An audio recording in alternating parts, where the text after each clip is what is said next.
At Maple Creek Elementary School in the peaceful town of Oakwood, Career Week was in full swing.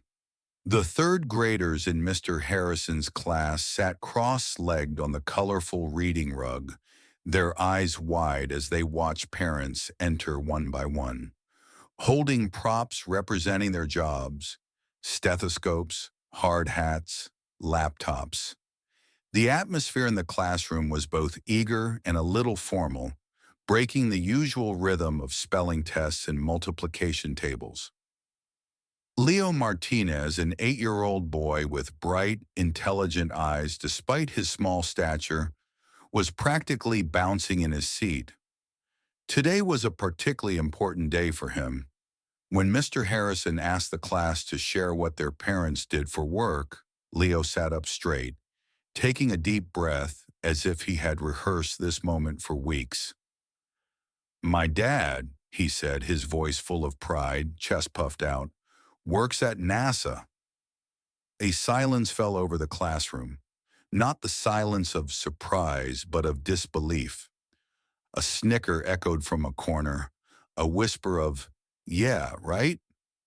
But the reaction that hurt Leo the most came from his own teacher.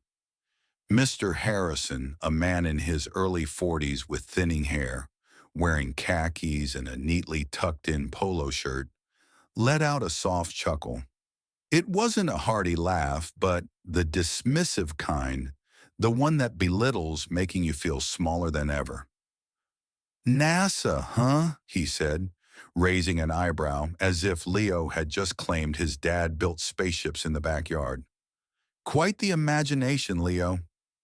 Next time, let's aim for something a bit more realistic, okay?" A few kids giggled along. One girl even mumbled the phrase under her breath. "More realistic." Leo didn't say another word. He just looked down at the rug, his feet tapping lightly together. His usually animated hands were now clenched into small fists on his lap.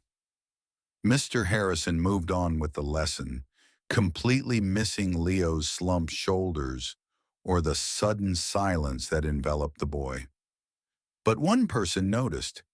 Chloe, the girl sitting next to him, leaned over and whispered gently, "I believe you." Leo just nodded slightly, his eyes still fixed on the floor. The rest of the morning passed in a blur. Jacob's dad was a firefighter. Chloe's mom managed a bakery. Parents came and went, receiving applause, thanks, and hugs. But Leo just sat there, trying to shrink, wishing he could disappear into the carpet. At lunch, he barely touched his sandwich. He didn't laugh when the other boys did silly dances by the vending machines, didn't race for the swings like usual. The teacher's laugh and the doubt in his classmates' eyes kept replaying in his mind, extinguishing his pride and excitement. What hurt wasn't just the laugh or the doubt, but how easily an adult, a teacher meant to encourage him, had dismissed his words without a second thought. But what Mr. Harrison didn't know was that Leo wasn't imagining things. He wasn't exaggerating. His father, Dr. Ricardo Martinez, truly was an aerospace engineer. He had been working on the Mars Communication Relay project for the past year. He wore a NASA badge every day and was incredibly proud of his work. So was Leo. But in that moment, none of it seemed to matter. 3 days before Career Week, Leo was in the garage with his dad, helping him clean out bins of old cables and wires, mostly just watching. He sat on an overturned milk crate, a Capri Sun in hand, asking a question every 2 minutes. "So, how long does the rover have to wait to send a message back to Earth?" Dr. Martinez, without looking up from the tangled mess of wires, replied, "Depending on where Mars is in its orbit, anywhere from 5 to 20 minutes. Leo's eyes widened. "Oh, so it's like texting someone with really bad service?" Ricardo laughed heartily. "Exactly like that. Space has terrible Wi-Fi." Those were Leo's favorite times. Simple moments with his dad, where science became funny and complex things made sense. Dr. Martinez could command a room just by walking in, but at home he was soft-spoken, gentle. His hands were always busy typing, holding a tool, or resting on Leo's shoulder. His work was intense, wires, systems, equations. But when it came to his son, he always broke things down so even a third grader could feel smart. Before bed that night, Leo brought one of his dad's NASA folders from the desk into his room, laying it on the bed like treasure. "Can I take this to school to show them?" Ricardo looked at the folder. "I don't think I'm allowed to bring classified stuff to show and tell, buddy. Not even one little page?" Ricardo sat beside him. "You don't need the folder. All you need is your voice. Just tell them what I do, and tell them you're proud." Leo hesitated. "But what if they don't believe me?" Ricardo leaned back. "Then that's their problem, not yours." "But what if they laugh?" Ricardo paused. He knew the world could be harsh, especially for boys like his son. "If they laugh," he said, "you hold your head high and remember that the truth doesn't need applause. It just needs to be spoken." Leo nodded slowly. He didn't fully understand, but he trusted his dad. That night, he wrote down everything he wanted to say during career week, scribbling words like orbit, spacecraft, and Mars relay in bubble letters. He even drew a picture of his dad holding Earth in one hand and a satellite in the other. He couldn't wait to tell his class, to show them who his dad really was. He even practiced in front of the bathroom mirror, pointing the way his dad did when explaining things, even throwing in the joke about space Wi-Fi. But none of that preparation mattered the moment Mr. Harrison laughed. And at lunch that day back at school, Leo told no one what he had prepared. He tore up the picture before recess, crumpled it, and shoved it into the bottom of his backpack. It's strange how excitement can collapse into embarrassment in less than a second. Ricardo didn't know any of this yet. He'd been in back-to-back meetings all morning, preparing a slideshow he planned to show the class. Something fun, kid-friendly, with cartoon rockets and pictures of Mars. But his favorite slide was the last one, a photo of him and Leo at the NASA Jet Propulsion Lab, both wearing matching employee badges and grinning ear to ear. But back at Maple Creek Elementary, Leo wasn't grinning anymore. Sometimes all it takes is one comment from the wrong person to make a kid start questioning everything. The rest of the school day dragged on. After lunch, Mr. Harrison tried to slip back into his usual rhythm, as if nothing awkward had happened earlier. He went over spelling words, reviewed math problems, but occasionally he glanced at Leo, and Leo never looked back. The boy wasn't pouting or crying. He just became quiet in a way that didn't belong to his age, as if something inside him had shut down. Chloe noticed, and so did a couple of other kids, but no one said anything. The career presentations were scheduled for the last hour of the day. Around 1:30 p.m., Mr. Harrison started arranging the desks in rows, moving the whiteboard easel to the front. Parents would wait outside the classroom and be called in one by one. Leo watched the clock more than the presentations. First came Chloe's mom, who brought cupcakes and handed out little cookie-shaped business cards from her bakery. Then Thomas's uncle, a mechanic, showed up with a tire pressure gauge and passed it around as if it were treasure. The kids clapped, laughed, asked questions. All Leo could do was sit in his seat, palms sweaty, knees bouncing. He hoped, prayed, that his dad wouldn't get stuck in traffic, wouldn't forget, or wouldn't cancel. Because if Mr. Harrison saw him walk in, wearing a real NASA badge, maybe he'd finally understand. But underneath that hope was doubt. The ugly kind that doesn't ask questions but whispers hurtful things. What if he doesn't show up? What if Mr. Harrison was right? What if my dad isn't who I think he is? Leo shook his head as if to dislodge the thoughts. Meanwhile, Mr. Harrison stood near the door, clipboard in hand, occasionally stepping out to wave in the next parent. He was back in his element, smiling, leading, cracking safe little jokes. But something had shifted in him. When calling on other kids, he glanced at Leo once or twice, his jaw working as if he had something to say, but the words kept catching. Maybe he knew he'd gone too far. Maybe it hit him when he saw how flat Leo became after his comment. But he didn't apologize, not then. Instead, he just kept the show rolling. 15 minutes left, 4 parents to go. Leo checked the door every few seconds now, waiting for his dad's silhouette. The tie, the suit jacket, the slow, steady walk. He imagined it like a movie in his head, only now he wasn't sure how it would end.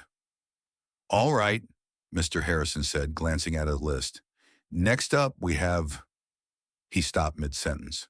The door had opened, and there he was. Dr. Ricardo Martinez stepped into the room in a navy blue blazer, white shirt, slacks, and that familiar NASA badge clipped neatly below his breast pocket. His hair was trimmed close, peppered at the temples. His eyes scanned the room once, then landed on his son. Leo sat up so fast his chair scraped against the tile. His mouth opened, but no sound came out. Ricardo gave a slight nod. No big smiles yet, just a calm, steady presence. "Hello," he said, loud enough for everyone to hear. "I'm Dr. Martinez. I design communication systems for spacecraft." And just like that, the room froze. Not with laughter, not with confusion, but with realization. But one person in that room wasn't ready to process what had just happened, and he was standing at the front, holding a clipboard he suddenly didn't want anymore. When Ricardo walked in, the room didn't explode into applause or gasps. No one said a word. That silence, though, was loud.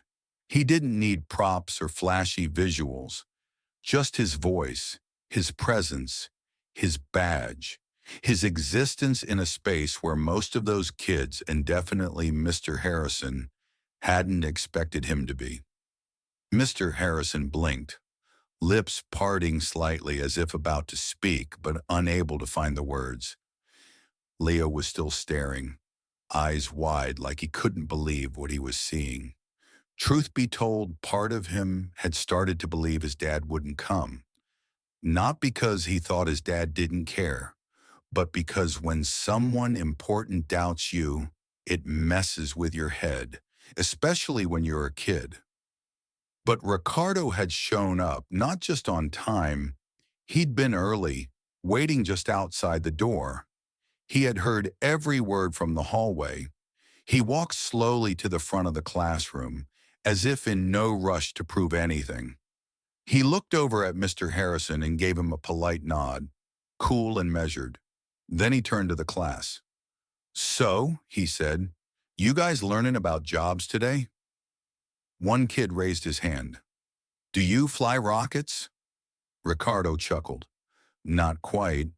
I help build the systems that allow rockets to talk to us after they leave Earth. Think of it like this. Spacecraft need phones, and we build those phones." Another hand shot up. "Like space iPhones?" Ricardo grinned. "Sure, but with really bad reception." That got a laugh. Even Leo smiled. Ricardo clicked a button on the screen and showed a photo of the Mars Relay Project, a series of satellites in deep orbit. Another photo showed him in front of a large control panel. "What you're looking at," he explained, "is part of how we stay connected to robots on another planet. We make sure they can call home." One by one, the kids leaned in, captivated. All except Mr. Harrison, who stood off to the side, quiet for once. His eyes darted from the screen to Ricardo, and then to Leo, who now sat taller than he had all day. Ricardo didn't make it personal. He didn't say anything about what happened earlier. He didn't need to. His presence alone had already said more than enough. But just before wrapping up, he paused, looked directly at the class.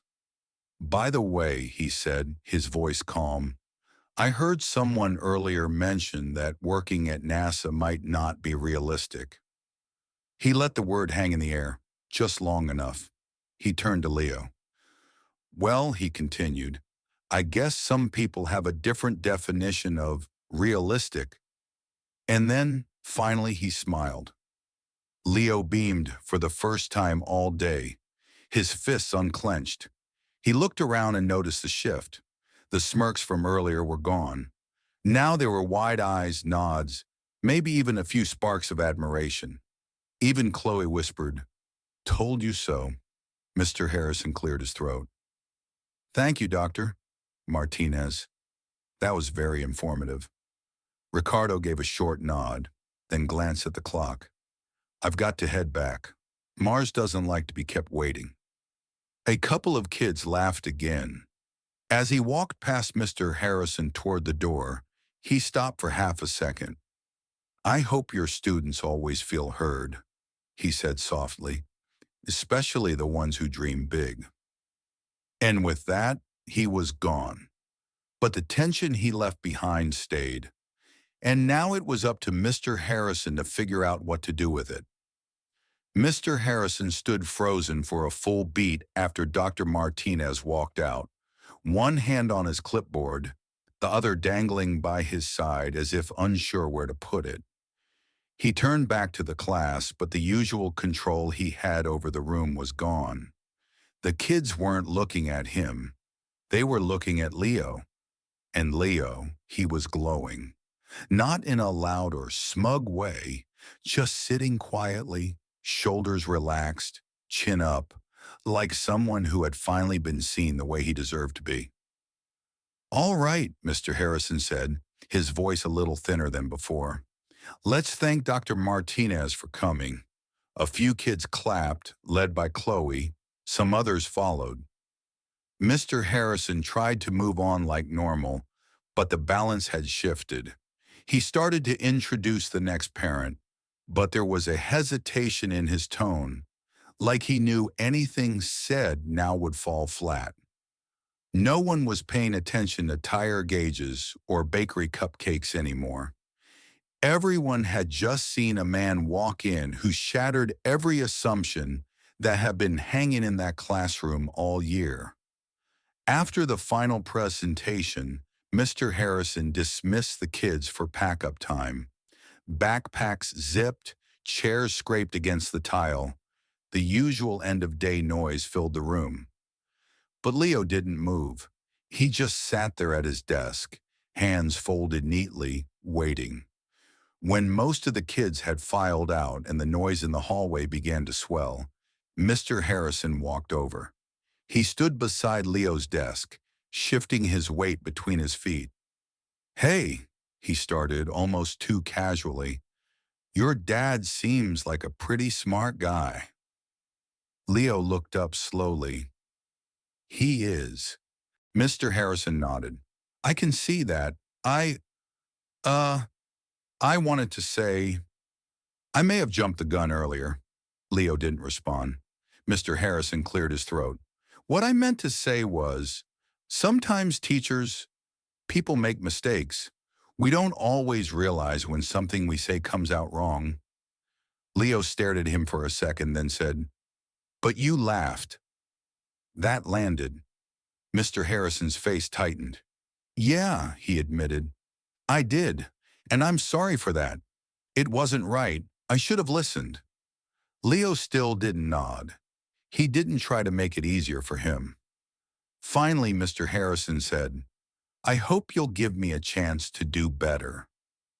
Leo stood up slowly, slung his backpack over one shoulder, and walked toward the door. Just before he left, he looked over his shoulder and said, "It wasn't imagination. That's really my dad." And then he walked out. Mr. Harrison stood there, one hand still on the empty desk, the other now shoved in his pocket. The hallway noise faded, the classroom emptied, but the weight of what happened lingered. Not just in the space, but on Mr. Harrison's face, in the air, in the feeling that something had cracked open. It wasn't about being wrong. It was about what that moment could have done to a kid's belief in himself, in his family, in his own voice. And now Mr. Harrison couldn't stop hearing the echo of what he'd said. Next time, let's aim for something a bit more realistic. It wasn't just a comment, it was a boundary he had tried to place on a child's imagination, and it had backfired. Not every apology gets spoken out loud, and not every lesson comes with an audience. That evening, the Oakwood sun was starting to dip below the rooftops, painting the sky orange and pink. Leo sat at the kitchen table with a bowl of cereal, dinner by choice. Ricardo leaned against the counter, sipping from a chipped mug that read "Space Nerd" in faded blue letters. Neither of them said much at first. It wasn't awkward, just quiet. Then Leo looked up. "Did you hear him?" Ricardo raised an eyebrow. "Your teacher?" Leo nodded. "When I said you worked at NASA, he laughed like it was a joke." Ricardo didn't answer right away. He set the mug down, walked over, and sat across from his son. "Yeah," he finally said. "I heard." Leo frowned. "Why do people do that?" Ricardo's voice was low. "Because sometimes they see the world through a small box, and when something doesn't fit inside it, they laugh. It's not always hate. Sometimes it's just ignorance. But either way, it's not your job to shrink to fit for them." Leo stirred his cereal slowly. "I didn't feel smart anymore." Ricardo leaned in, serious now. "Don't ever let someone else's doubt erase your truth. You know who you are. You know who I am. That's what matters." Leo nodded, just a little. "And you did good today," Ricardo added. "You told the truth. You held your ground. That's brave." Leo gave a small smile. The next morning at school, something was different. Kids who had laughed the day before suddenly wanted to sit next to him. One even asked if his dad had ever met an astronaut. Another asked if Leo could bring one of his dad's space tools to class. He didn't brag, didn't puff up, just answered simply and kept it moving. Chloe walked beside him at recess and said, "They believe you now." Leo shrugged. "They didn't have to." Chloe grinned. "Still nice, though." In the staff lounge, Mr. Harrison sat alone for a while before dropping a note into Leo's cubby. Not typed, not formal, just a folded-up sheet of paper. Leo found it after lunch. It read, "Leo, I was wrong. You shouldn't have had to prove anything to us. Keep dreaming big, Mr. Harrison." Leo didn't smile, didn't read it twice. He folded it back up, slipped it into his backpack, and zipped it quietly. He hadn't needed the apology, but maybe someone else needed to write it. That afternoon, as the final bell rang, Leo walked out with his head held high. Not because of what the class thought now, but because of what never changed. His dad had shown up. He was an engineer. And most important of all, he had told the truth, even when no one believed him.